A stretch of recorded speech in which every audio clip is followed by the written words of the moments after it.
কত ঘন্টায় বা কয় দিনে, হ্যাঁ, আর হচ্ছে কোথা কোথা থেকে আপনি সাইমনের জন্য টাকাগুলো সংগ্রহ করলেন 10 লক্ষ টাকা, একটু জোরে বলবেন যেন সবাই যেন শুনতে পারে। 47 ঘন্টায় আমরা সাইমনের জন্য সংগ্রহ করেছি 10,04,610 টাকা, এবং এই টাকাটার বড় একটা অংশ আসছে কুষ্টিয়া থেকে। 1 লক্ষ টাকা দিচ্ছে টিম কুষ্টিয়া। অ্যান্ড শেতাবগঞ্জ থেকে 90,000 টাকা আসছে, দিনাজপুরের শেতাবগঞ্জ বোচাগঞ্জ থানা থেকে।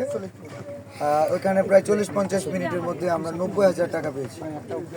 অ্যান্ড ঠাকুরগাঁও থেকে প্রথমে 22,000 টাকা, পরে আরও কিছু টাকা, সব মিলে প্রায় 30,000 টাকা ঠাকুরগাঁও থেকে পেয়েছি। এছাড়া বড় অ্যামাউন্টের মধ্যে আরও আমাদের কাজ করতে চাই শিপন ভাই ব্রাহ্মণবাড়িয়ার, মানবিক কন্টেন্ট ক্রিয়েটর।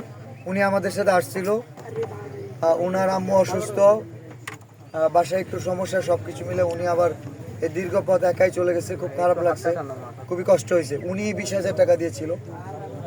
এছাড়া আমাদের প্রিন্স নাজমুল, আপনার উদীয়মান কন্টেন্ট ক্রিয়েটর, তার পুড়ে যাওয়া যে দোকানের জন্য ফান্ড কালেক্ট করা হয়েছিল, সেখান থেকে 47,100 আরও কিছু তার ফান্ড আসছে।